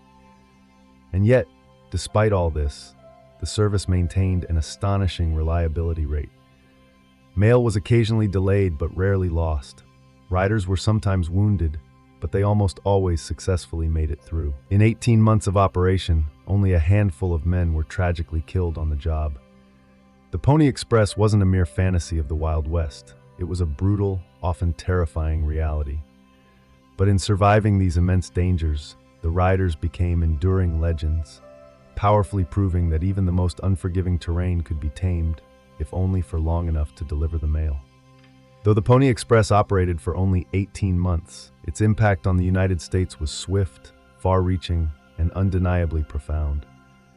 In a country teetering on the edge of civil war and desperate to feel unified across its vast landscape, the Express powerfully proved one thing loud and clear: distance was no longer destiny. Before the Pony Express, it took weeks for letters to travel from the East Coast to California. Important political decisions, commercial deals, and personal news often arrived too late to matter. But with the Express, mail could reach San Francisco in just 10 days. Suddenly, Californians were no longer out of sync with the rest of the country. Businesses grew bolder, newspapers could report near real-time updates from across the nation, and families felt tangibly closer. Most importantly, the Union itself felt more connected, which would become absolutely critical as the Civil War loomed. Politically, the Express also reassured the federal government that the West was within reach. It symbolized national strength and cohesion at a time when fragmentation felt dangerously close. President James Buchanan received regular updates from California during the tense months leading up to Lincoln's election, partly thanks to the Express. Economically, it helped lay the crucial groundwork for transcontinental infrastructure. The stations built across remote territory became future sites for railroads, telegraph lines, and stagecoach routes. Many Pony Express routes would later be absorbed into more permanent communication systems. What was once a bold gamble transformed into the very blueprint for how America would connect itself coast to coast. And culturally, the Pony Express became the very embodiment of the frontier spirit. Newspapers romanticized the riders, instantly creating heroes. Young men across the country dreamed of taking the reins, galloping through danger with a saddlebag full of destiny. The Express became mythologized even as it operated, capturing the imagination of a country hungry for symbols of courage and unity. Even after its conclusion, the Pony Express continued to powerfully shape American identity. It represented speed, courage, sacrifice, and above all, possibility. In just over a year, it managed to achieve what steamships, Congress, and diplomacy had failed to do: make a fractured, sprawling nation feel like one. The Pony Express didn't just deliver mail, it delivered the future, one gallop at a time. For all its daring and triumph, the Pony Express was, in a sense, doomed from the start. It wasn't a matter of internal failure, it was a matter of rapidly advancing technology. As fast as a horse could gallop, nothing could ultimately compete with the instantaneous speed of a wire. Just 2 days after the Pony Express officially launched in April 1860, construction began on the transcontinental telegraph, a coast-to-coast communication system that would transmit messages in minutes rather than days. The telegraph poles and lines advanced steadily westward from the Missouri River and eastward from California. Every mile of newly strung wire spelled another nail in the coffin of the Express. By October 24th, 1861, just 18 months after the very first ride, the final telegraph wire was strung across the country. The system went live, and the connection was instantaneous. That very same day, the Pony Express carried its last letter. The vibrant silence of hoofbeats was irrevocably replaced by the rhythmic click of Morse code. But even before the telegraph's completion, the Pony Express was bleeding money. Despite its legendary performance, it was a commercial disaster. Russell, Majors, and Waddell had poured more than $700,000 into the operation and barely recouped a fraction. With no federal subsidy and crippling high operational costs, horses, riders, station upkeep, and complex supply logistics, the Express was never a sustainable business model. It was primarily built as a proof of concept, a bold advertisement for a lucrative federal mail contract that never fully materialized. Russell himself faced severe financial scandal, and the company began to collapse. By the time the telegraph was completed, the Express was already on its last legs, heroic, beloved, but completely obsolete. Yet the end came with surprisingly little bitterness. The very goal the Pony Express had set out to prove, that rapid coast-to-coast communication was indeed possible, had been achieved. Riders transitioned to other frontier jobs, stations were repurposed or abandoned, and the nation turned its eyes towards the future. The fall of the Pony Express was not a failure. It was a poignant passing of the torch. The horse gave way to the wire, just as the wire would later yield to radio, satellites, and the internet. But for one brief, shining moment, America watched in awe as teenage boys and powerful horses conquered time and distance. In a world rapidly becoming obsessed with speed, the Pony Express galloped into legend and left hoofprints no telegraph wire could ever erase. Though it lasted only 18 months, the Pony Express galloped straight into the mythology of the American West, becoming one of the most enduring and romanticized stories in the nation's history. In reality, it was a risky, short-lived business venture, but in the public imagination, it became something far greater, a potent symbol of heroism, speed, and the relentless frontier spirit. Hollywood, dime novels, and school textbooks transformed the express into a powerful legend. The iconic image of a lone rider silhouetted against the sunset, thundering across the prairie with a leather mail pouch and a trusty shooter at his side, profoundly captured the nation's heart. This wasn't just nostalgia, it was national identity in motion. At a time when America was still defining itself, the Pony Express offered a compelling story of bravery, sacrifice, and unity forged through hardship. Figures like Pony Bob Haslam and Buffalo Bill Cody became instant frontier celebrities. Cody, regardless of whether he truly rode for the Express, capitalized on the legend in his famous Wild West shows, cementing the image of the fearless teenage courier in the minds of millions across the world. The Express became shorthand for grit, daring, and everything Americans wanted to believe about their pioneer past. Monuments soon followed. Statues of galloping riders now stand proudly in cities across the old trail, from St. Joseph to Sacramento. Highways and bike paths meticulously trace the original route. Reenactments, museum exhibits, and historical tours diligently keep the memory alive. Even the U.S. Postal Service has issued Pony Express stamps, honoring the brief but bold endeavor that helped unite the nation. But the story endures for a deeper reason. The Pony Express reminds us of a moment in history when human endurance raced neck and neck with nature's formidable obstacles, when communication inherently meant risk, and connection profoundly required courage.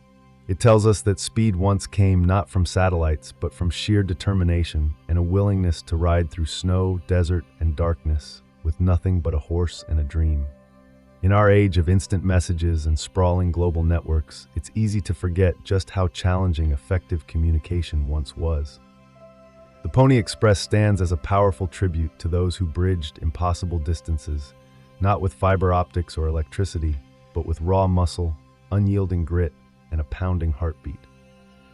Its legend remains not because it lasted, but because for a brief and shining moment, it outran the impossible. The earliest known beer didn't come in a frosty mug or a labeled bottle. It came in a crude clay pot in the middle of a Sumerian village thousands of years ago, long before Rome rose to power or the pyramids stood tall. The people of ancient Mesopotamia, specifically the Sumerians, were brewing beer in ways both simple and sacred. And they weren't just drinking it, they were revering it. Beer in Sumerian society wasn't merely a casual beverage, it was a staple food, a form of currency, a crucial religious offering, and a powerful symbol of civilization itself. It's no accident that the oldest written recipe in human history is not for bread or soup, but for beer. Found on clay tablets dating back to around 1800 BCE, the hymn to Ninkasi praises the goddess of beer while simultaneously laying out detailed brewing instructions in verse. Ninkasi wasn't a minor deity, she was deeply revered. To brew beer was to invoke her divine presence. The brewing process was both practical and poetic. Sumerians would bake a special bread called bapper, made of barley and often mixed with honey or dates. This bread was then crumbled into large jars of water and left to naturally ferment. The result wasn't anything like modern beer. It was thick, cloudy, and low in alcohol, more like a nutritious gruel, and it was essential to daily life. Water in the ancient world was often contaminated, but beer, thanks to its fermentation process, was safer. It was rich in calories and nutrients, and it became a vital part of the diet for laborers, priests, and royalty alike. Workers on temple projects or irrigation ditches were frequently compensated with beer rations, which could amount to several liters a day. This wasn't an indulgence, it was hydration, nutrition, and morale, all in one. Socially, beer was a communal experience. Rather than drinking from individual mugs, people often gathered around large ceramic vessels and drank through long reed straws, filtering out the sediment. It wasn't just about getting drunk, it was about bonding, surviving, and even honoring the gods. In many ways, beer helped define what it meant to be Sumerian. It was embedded in rituals, law codes, agriculture, and economics. It was liquid civilization, both a daily necessity and a sacred act, and it set the stage for brewing cultures across the ancient world, from the banks of the Tigris to the shores of the Nile. If the Sumerians gave beer its spiritual beginning, the Egyptians industrialized it. By the time the Old Kingdom was rising along the Nile, beer had become more than a sacred drink. It was a pillar of Egyptian society, intricately woven into everything from daily meals to divine offerings and funeral rites. Egyptian beer was brewed on a scale that dwarfed earlier methods. At large temples and palace complexes, massive breweries operated as an integral part of the state economy. In fact, beer production was often overseen by religious institutions. The Egyptians believed beer was a gift from Osiris, god of agriculture and fertility, and it featured prominently in ceremonies honoring deities such as Hathor, the goddess of music, fertility, and joy, often associated with intoxication and revelry. The brewing process was similar to that of the Sumerians, but had evolved in both technique and scale. Bread made from emmer wheat or barley was partially baked, crumbled into large vats and mixed with water. Dates or honey were added for sweetness, and the mixture was left to ferment in ceramic jars. The resulting beverage was thick, unfiltered, and highly nutritious, sometimes consumed with a spoon rather than sipped. Beer wasn't just for the living. Tombs were stocked with jars of beer for the afterlife, alongside loaves of bread and meat. Beer was considered so essential that no respectable journey to the next world could be imagined without it. Recipes for the dead, lists of beer offerings to the gods, and murals showing the brewing process all highlight its profound spiritual weight. But beer also fueled the labor economy. Workers who built the pyramids weren't slaves. They were paid laborers, and part of their daily rations included beer, sometimes up to 4 liters a day. This wasn't an indulgence. It was hydration, nutrition, and morale, all in one. One archaeologist even famously called it the ancient Egyptian energy drink. The state maintained strict control over production and distribution. Taxes were levied in beer, and its quality was rigorously regulated. Women, especially priestesses and temple workers, were often involved in brewing, reinforcing its connection to both domestic life and sacred power. In short, beer in Egypt wasn't a side note. It was central. It nourished the people, pleased the gods, and filled the tombs. And like the Nile itself, it flowed through every part of Egyptian life. Across ancient civilizations, beer wasn't just a drink. It was a profound divine communion. Its frothy presence was invited into temples, funerals, and festivals. Fermentation was not seen as a simple chemical process, but as a mystical transformation, a true gift from the gods that turned simple grain into sacred liquid. To brew beer was to intimately interact with the spiritual world, and to drink it was to partake in something more than mere sustenance. In Sumer, the goddess Ninkasi embodied this connection. Her hymn was both a heartfelt prayer and detailed instruction, an act of devotion and a manual for sacred brewing.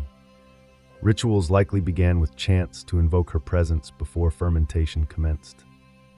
It's possible that the final beer was shared as part of temple offerings, given to priests, and even poured out in libation to the gods themselves. In Egypt, the spiritual use of beer was woven even deeper into the religious fabric. Temples brewed their own beer for daily offerings, sometimes dedicating hundreds of jars at once. During the annual festival of drunkenness, worshippers celebrated the myth of Sekhmet, the lion-headed goddess of destruction, who was tricked into drinking beer dyed red to resemble blood. The result? Her bloodlust was sedated, and humanity was saved. It's a powerful tale of how beer was literally seen as a force that could tame divine wrath. Priests and priestesses played active roles in the brewing process, and many religious texts mention specific ritual brews intended for ceremonies. The presence of beer in funerary rites was also key. It was believed to sustain the soul on its journey to the afterlife. Some tomb inscriptions even list precise beer offerings alongside prayers and hymns. Outside the temples, seasonal festivals often involved large-scale communal drinking. These were not casual parties. They were acts of profound connection between the human and divine realms. Whether celebrating a harvest, honoring the dead, or marking a solstice, beer helped blur the line between the mundane and the mystical. Even in later cultures like the Hebrews or the Hittites, beer retained spiritual undertones. While wine gained favor in elite rituals, beer remained tied to fertility, the earth, and the working class, thereby maintaining its ancient role as a sacred and grounding force. In the ancient world, drinking beer wasn't just about thirst. It was about aligning yourself with cosmic rhythms, with gods, nature, and the cycle of life and death. Beer wasn't just a product of civilization. it may have been a cause of it. Some historians and archaeologists now argue that the very desire to brew beer was one of the driving forces behind early agriculture and permanent settlement.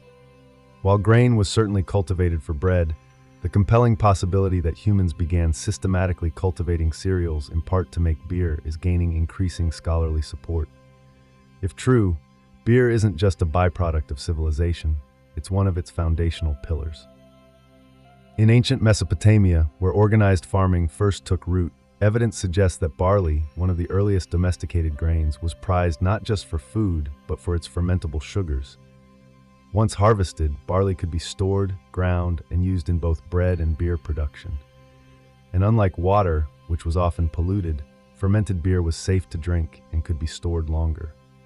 This made it essential for early communities, especially in arid or semi-arid regions where reliable water supplies were scarce. Beer production also necessitated a significant level of social organization. Brewing required tools, storage vessels, controlled temperatures, and precise timing.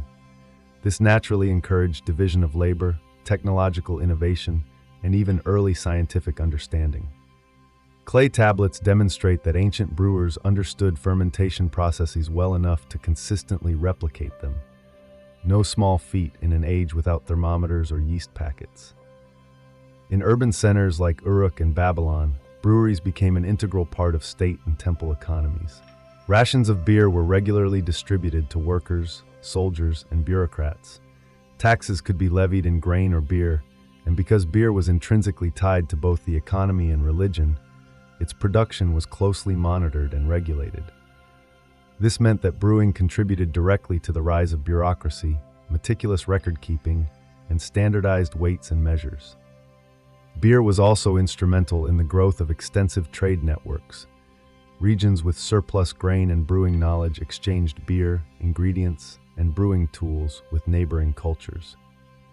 Pottery jars filled with fermented beverages have been discovered in Levantine and Egyptian trade sites, suggesting that beer was a commodity valuable enough to be transported over long distances. In short, beer helped humans settle, organize, and thrive. It fueled workers, connected cities, supported rituals, and justified grain cultivation. The frothy beverage was far more than a mere treat. It was liquid infrastructure, literally building the foundation of the ancient world sip by sip. Long before breweries were industrialized or complex recipes were meticulously written down, beer was predominantly the domain of women in many ancient cultures. Brewing was not a male-dominated profession, but rather a household art practiced almost exclusively by females. And far from being a humble kitchen chore, brewing was regarded as a sacred and highly skilled craft, passed down from mother to daughter like a cherished heirloom recipe. In Sumerian society, beer was so intricately entwined with femininity that even the goddess of brewing, Ninkasi, was female. This wasn't merely symbolic. It reflected the tangible reality that Sumerian women were the principal brewers in both domestic and temple contexts. Brewing and baking were often performed side by side, and in the early days, both involved fermentation. While men typically oversaw politics and trade, women were responsible for producing the food and drink that sustained the household and society as a whole. In Egypt, women continued to largely dominate brewing, especially within the home. Beer was brewed in clay vessels using lightly baked loaves of grain, water, and flavorings. The process was labor-intensive but routine. Many women brewed daily or weekly, not just for family consumption, but for sale or trade in local markets. In wealthier households, female servants or workers managed smaller-scale breweries. Tomb paintings and hieroglyphs often depict women brewing, straining, and storing beer, clearly highlighting their central role in this key part of daily life. Women were also heavily involved in brewing for temples and rituals. Priestesses and temple workers often oversaw sacred batches specifically meant for offerings or religious festivals. In some regions, being a brewer was a source of social status and spiritual influence. These women weren't just cooks, they were custodians of divine tradition. Over time, as societies grew more stratified and beer became commercialized, men gradually began to dominate public brewing. But in the earliest chapters of beer's long history, women undeniably held the reins. They developed the methods, managed the ingredients, and diligently safeguarded the vital knowledge. Interestingly, echoes of this tradition survived into the medieval period in Europe. Many early brewers were alewives, women who made and sold ale from their homes. Some even wore tall hats to be seen in the marketplace, a detail that would later be twisted into the stereotypical image of a witch. But in the ancient world, a woman with a brew pot wasn't suspicious. She was respected. She nourished gods and mortals alike, one bubbling jar at a time. Ancient brewing wasn't just luck and magic. It was a craft meticulously refined over generations, blending keen observation, practical experimentation, and deep environmental know-how. While each culture had its own unique variations, the core principles of brewing were surprisingly consistent: grain, water, fermentation, and time. But the specifics, that's where it gets truly fascinating.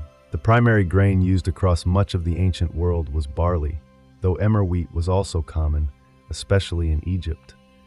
These grains were chosen not only for their availability, but because they naturally contained the sugars and enzymes necessary for fermentation. Grains were usually partially malted, soaked in water, and allowed to germinate slightly, then either ground into mash or baked into loaves of bread specifically intended for brewing. In both Mesopotamian and Egyptian traditions, these bread loaves, often called bapir in Sumer, were crumbled into large ceramic vats filled with water. The mixture was stirred, sometimes briefly boiled, and then left to naturally ferment. Wild yeast from the air or from the vessels themselves triggered the fermentation process. No one knew what yeast specifically was, but they knew it worked, and that certain vessels consistently yielded better beer, likely because they harbored residual yeast colonies. To sweeten or flavor the beer, brewers added dates, honey, herbs, or various spices. Egyptian beer in particular was often thick and sweet, almost like a liquid porridge. Filtering was optional.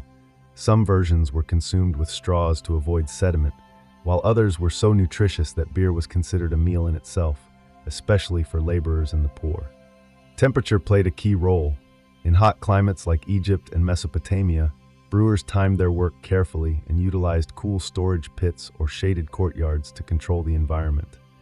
In some cases, beer was aged in sealed clay jars, while in others, it was meant to be consumed fresh.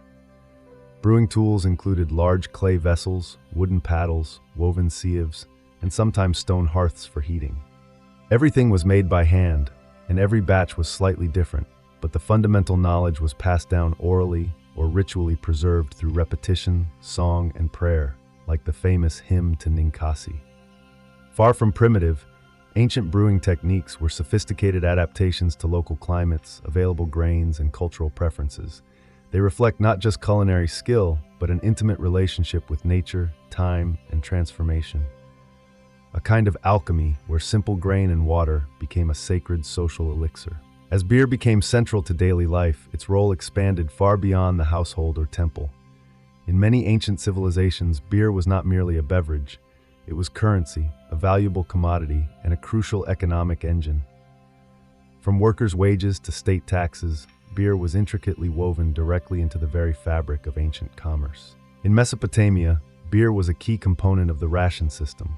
Workers, including skilled builders, diligent farmers, and even scribes, received daily portions of beer as part of their standard pay. The amount and quality varied by rank. Higher officials received more refined beer, while laborers typically got thicker, coarser varieties. Detailed cuneiform tablets list these allocations, and thousands of ancient receipts document beer transactions, clear proof that it was as important as silver or grain in the economic ecosystem. Beer production itself rapidly became a professional trade. Breweries, often attached to temples or large estates, required a small army of laborers, grain collectors, millers, bakers, fermenters, and transporters. Some regions specialized in beer production, creating distinct regional styles and establishing localized trade routes. These beers weren't bottled and shipped as they are today, but they could be moved in ceramic jars sealed with wax or cloth. Traders bartered beer for other goods like wool, pottery, and olive oil. In Egypt, the picture was similar. Beer was produced on an enormous scale in both urban centers and rural estates. Breweries were often attached to state granaries, and their immense output supported workers, soldiers, and temple activities. Beer was meticulously taxed, tracked, and stockpiled like any other strategic resource. In times of hardship, beer even served as a vital bartering tool in place of scarce currency. Beer also played a significant role in long-distance trade. Clay vessels with residues of barley-based brews have been found as far apart as the Levant, Cyprus, and Nubia, strongly suggesting that fermented beverages were exchanged alongside luxury items. While wine would eventually dominate elite markets, beer consistently remained the people's drink, embedded in every transaction from bustling village markets to official temple distributions. Its portability and relative perishability made beer a uniquely local economic product, but one with national importance. Its production supported farmers, artisans, merchants, and priests alike. It was both daily sustenance and state infrastructure. In short, ancient beer wasn't just consumed, it was counted, traded, stored, and spent. It helped build pyramids, fund temples, and sustain empires. A mug of beer may have cost a few copper coins, but behind it stood a microcosm of civilization. In the ancient world, beer was the great equalizer. Everyone drank it, but not everyone drank the same kind. Just as with food, clothing, and language, beer both reflected and reinforced the rigid social hierarchies of the time. While commoners sipped thick, hearty brews primarily for survival, the elites transformed beer into a potent status symbol, a ritual offering, and sometimes even a shrewd political tool. Among the Sumerians and Akkadians, workers were issued daily beer rations.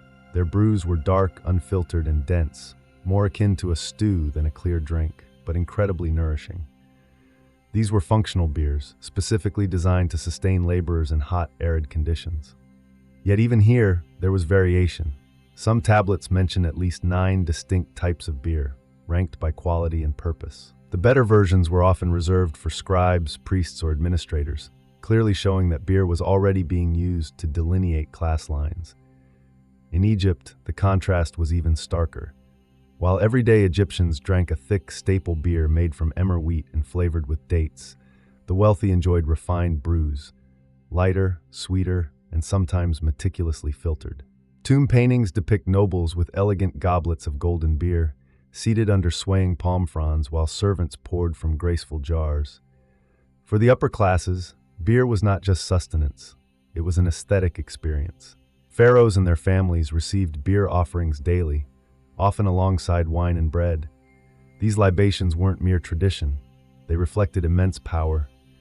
Only the rich could afford dedicated brewing staff, access to the finest ingredients, and the leisure to enjoy beer recreationally rather than depend on it for calories. Beer also served crucial diplomatic and ceremonial functions. During feasts, treaties, or religious festivals, offering beer of high quality signaled wealth and respect, whereas not offering it could be perceived as a direct insult. Interestingly, the brewing profession itself mirrored this social divide. In homes and villages, women or slaves typically brewed the family's supply, but in temples or elite households, professional brewers, sometimes formally trained and salaried, handled production. The beer that flowed from temple vats was better regulated, better taxed, and more politically significant. So while beer was universally consumed, its taste, texture, and inherent meaning varied wildly depending on who you were. For some, it was daily fuel. For others, it was an expression of divinity, wealth, and refinement, its social status foaming at the rim of every jar. Though thousands of years have passed since Sumerian priestesses chanted to Ninkasi, or Egyptian workers sipped beer beneath pyramid shadows, the profound legacy of ancient brewing still lives on in our recipes, rituals, economies, and cultural memory. Beer, perhaps more than any other beverage, connects us directly to the earliest expressions of human civilization. Modern brewing owes an immense debt to the ancient world. Many techniques we take for granted today, malting grain, fermenting with wild yeast, flavoring with herbs or fruit, were pioneered by brewers with no microscopes or thermometers. Instead, they relied on intuition, tradition, and tireless trial and error, guided by oral wisdom and deep spiritual reverence. These methods form the foundational bedrock of what would eventually evolve into scientific brewing in later eras. The ancient attitude toward beer also subtly lingers in contemporary cultural traditions. In places like Ethiopia, Peru, and rural Eastern Europe, communities still brew beer in ceramic vessels, often meticulously using age-old recipes passed down through families, echoing the practices of Sumerian and Egyptian kitchens. In these places, brewing is not just a hobby or a business, it's a profound ritual of community, just as it was 5,000 years ago. The symbolic power of beer has also undeniably endured. Festivals, holidays, and social gatherings around the world still feature beer as a central offering, a drink of celebration, bonding, and shared identity. Even the communal pint at the local pub carries the same spirit as the ancient Sumerian clay pot shared by reed straws. Beer as a powerful bridge between people. Academically, the study of ancient brewing has sparked a growing field known as bioarchaeology. Using sophisticated residue analysis, scientists have successfully reconstructed ancient beer recipes, brewed them, and even sold them commercially. Experimental archaeology projects have even successfully brewed beer from ancient Egyptian tomb recipes, offering modern people a literal taste of history. Perhaps most importantly, ancient beer powerfully reminds us that civilization wasn't solely built on conquest, stone, or steel. It was also meticulously built in kitchens and breweries by ordinary people who transformed humble grain and water into essential sustenance, vibrant economy, and rich culture. It was crafted by women, consumed by workers, and humbly offered to gods. So the next time you raise a glass, remember, you're not just drinking a beverage, you're participating in one of humanity's oldest and most universal rituals. A profound legacy brewed over millennia and still fermenting in every corner of the world.